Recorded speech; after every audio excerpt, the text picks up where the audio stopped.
Oke, selamat siang Pak Yus. Jumpa lagi kita di bincang-bincang sore ini. Oke Pak Yus, nah, melihat senyum Pak Yus itu suara hati saya jadi senang gitu ya. Aduh. Infectious Oke. ya, infectious Yo, gitu. betul sekali infectious ya. Oke Pak Yus, kita mau nostalgia nih Pak Yus, melihat masa kuliah dulu ya. Nah mungkin waktu itu kalau boleh tahu Pak Yus, S1-nya di mana Pak Yus ya?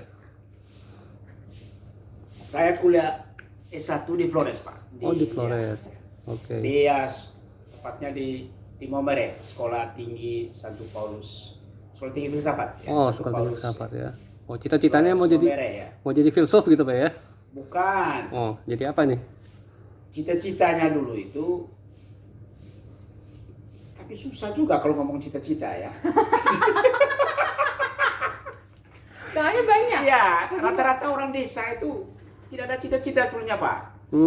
Ya, saya misalnya dulu saya bilang sama papa saya, Pak, saya sudah tamat SMP ini.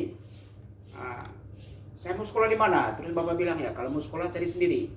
Lah, Ya udahlah Pak. Dalam pikiran saya udah saya masuk STM aja lah. Karena ada teman-teman mau masuk STM kan. terus? Nah kebetulan saya lewat Biara SVD di Ruteng itu, ada tulis di situ menerima calon mahasiswa baru untuk anak seminari. Di Labuan Bajo ya, Seminaria Santo Yohanes Paulus II di Labuan Bajo. Ya udah, saya langsung belok pergi daftar di situ. Mereka tanya, kamu dari mana? Saya bilang, saya dari Labuan Bajo. Ini anak Labuan Bajo ini. Jadi akhirnya saya diterima sebagai siswa seminari di situ. Ya mungkin karena saya orang Labuan Bajo, Pak. Karena kebetulan kami angkatan pertama. Oh gitu. Begitu. Jadi saya masuk seminari bukan karena cita-cita mau jadi masuk seminari. Nah begitu tamat seminari juga Pak Kris, tamat seminari, ini kan mau melamar kan mau jadi imam projo, Ya. atau mau masuk SPD. imam religius, serikat religius kan, ada SPD, ada Fransiskan, lalu kemudian ada macam-macam yang lain lagi gitu. Nah saya pilih projo. Lalu kemudian pembimbing bilang, saya dipanggil Ardi kalau di Oh gitu. Bang Ardi ya? Ardi. Oh Ardi aja. Ardi, sini. Aduh, saya dipanggil, ada apa ini? Waduh. Yang pilih kamu itu satu-satunya yang pilih projo, semuanya pilih SVD. Oh gitu. Saya bilang kalau begitu saya pindah ke SVD lagi, Pak. Jadi masuk SVD itu bukan karena cita-cita, Pak. Jadi masuk seminari itu bukan karena cita-cita. Kebetulan lewat aja. Jadi pilihlah saya SVD. Gitu. Tapi waktu itu senang ya masuk itu ya? Ya, saya senang Pak, nggak mikir. Saya tipe orang yang sebetulnya sedikit sekali berpikir. Ya, jadi masuk aja SVD. Gitu. Akhirnya rame-rame lah pergi ya masuk ke SVD itu ya. Dan kami angkatan terbesar di SVD ya, Serikata Sabdala. Societas Verbi Divini.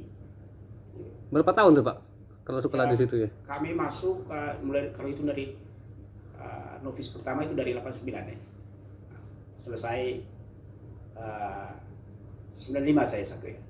95 96 lah. Teman-teman saya 2 tahun lagi di pesta perak ya, mereka yang tabis imam itu ya. Nah, selama kuliah juga begitu Pak. Jadi ya santai-santai, senang-senang aja gitu ya. Jadi, tapi ada satu cerita yang lucu ketika saya tapi cerita ini juga turun temurun ya dari setiap generasi di STFK Santo Paulus Ledolro itu. Ada satu pastor ya, orang Eropa itu jarang tersenyum ya dan tidak lucu, tetapi berinteraksi dengan dia itu lucu Pak. Oh, seperti apa Pak? Misalnya contohnya begini, kan kami di sana itu kan ada pengakuan dosa rutin Pak ya. Jadi anak-anak calon pastor itu ada pengakuan dosa rutin. Jadi ada 1-2 teman ini pilih dia sebagai bapak pengakuan. Karena sistemnya dia itu dosa itu harus dicatat Pak. Gitu ya, dosa itu harus dicatat ya, Teman-teman ini biasanya yang pilih dia itu teman-temannya nakal juga gitu. Bisa di-reimburse tuh Pak ya? Iya, dicatat dosanya. Mana dosamu? Ini Pater. Oh ya, lalu dia beri ampunan, absolusi ya. Doa 1 kali bab kami, 10 kali salam Maria, ya selesai. Bulan berikut datang lagi Pak. Nah teman ini catat dosa yang sama lagi. Satu lagi dosa yang sama. Mana dosamu? Ini Patir. Dia bandingkan dengan yang kali lalu. Ya dosanya sama saja. Sudah diampuni bulan lalu. Nggak pulang. Jadi itu dia itu. Jadi orangnya sangat rasional. Sangat rasional ya. Jadi lalu kemudian kami ada pengalaman cerita ke dia juga. Dia mau ke Memere, kebetulan sekolah kami jauh dari kota, di Bukit Ledelero.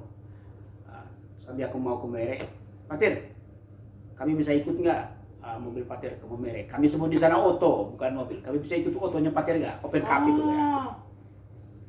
Ya boleh, kamu mau kemana? Mau ke Memere. Jawabannya begitu kan, polos ya. Iya.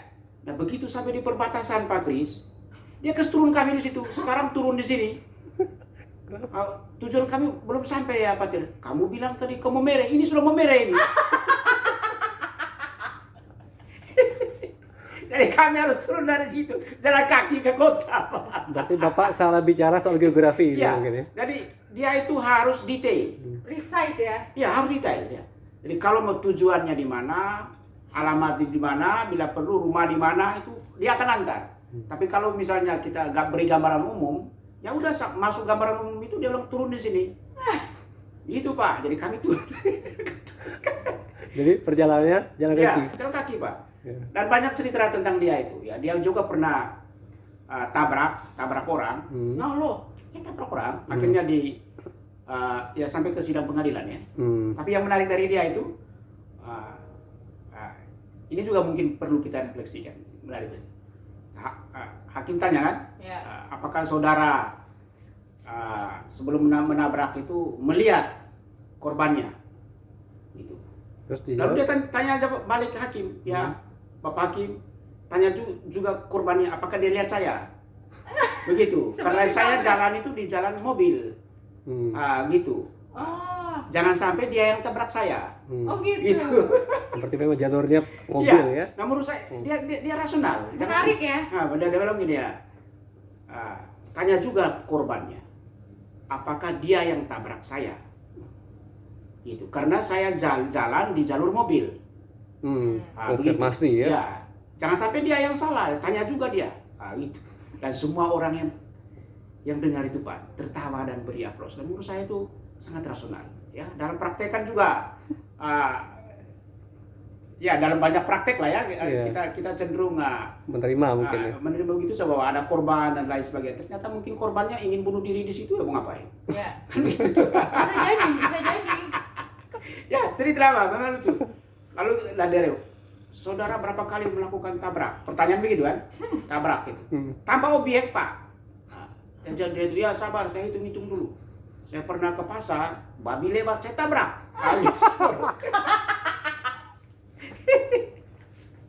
Jadi dia sangat rasional ya. Sangat rasional ya, pastor itu. Dia ngajar kami Mata kuliah apa? fisika dasar. Fisika dasar. Wih. Tapi ceritanya karena dia seorang tentara ya, mantan tentara. Itu ceritanya itu Pak, bagaimana mengangkat senjata pada musim panas, ya pada musim bersalju, ya jarak berapa kilometer, ya gitu. Jadi ceritanya tentang itu. Dan dia itu orangnya sangat rasional. Menghitung kecepatan jatuh barang Pak dari atas ke bawah kan, gitu. Ada satu teman nih, kami biasanya calon-calon pastor frater ya, ada frater yang membuat gambarnya, tetapi orang itu tidak jatuh sampai di tanah, karena tersangkut di pohon. Terus bagaimana? Lalu dia bilang tidak bisa terukur sampai di tanah karena dia nyangkut di pohon. Lalu pas periksa nilainya bagus Pak, nilainya bagus. Rasional ya? Dia bilang, oh iya bagus, kamu orangnya pinter, ya logik dia bilang begitu. Ya udah lulus ya. Jadi mereka yang hitung salah ini tidak lulus. Dia bilang kamu tidak tahu tapi pura-pura tahu. Karena nyangkut di pohon dia lulus ya. Nyangkut di pohon jadi lulus. Oke. Padahal dia tidak tahu hitung. Itulah keajaiban hidup ya. Jadi dia itu sangat rasional orang. Jadi segala sesuatu itu harus rasional. Jadi kalau kita bikin dia ekonom, kalau kita bikin budget acara di biara, Kalau dia bilang ini biaya pengeluaran tidak terduga, dia bilang kenapa tidak terduga? Semua hal harus terduga. Tapi bener sih di sini Ya, kebiasaan ya. itu, Pak. Biaya yang tidak terduga, yang kamu dugakan saja semuanya gitu. Jadi dia tidak suka itu kalimat-kalimat itu. Karena dia eksak ya, orang eksak. Orang fisika ya. Dia pernah dokter juga, dia paham. Ya, satu pesan moral yang saya selalu ingat dari dia itu adalah waktu itu kami kuliah tentang gen ya. Dia bilang gini ya, jangan pernah merusak alam. Gen itu alam ya, sesuatu yang natural pada setiap orang. Jangan pernah merusaknya. Atau alam dalam konteks ya kosmologi dan lain sebagainya. Karena dia akan merusak kehidupannya. Jadi itu saya selalu ingat pesan-pesan moralnya dalam kuliah. Wah, ini menarik ya Pak Yus ya. Ternyata belajar fisika tidak harus di SMA ya. Nanti kita sebut ini fisika ala biara mungkin ya. Oke. Fisika alam balam dasar. Iya, oke. Oke Pak Yus, nanti kita jumpa lagi ya bincang kita selanjutnya. Oke Pak, masih Oke. banyak cerita yang lain. Iya. Kalau mau. Stay tuned everyone. We will be right back.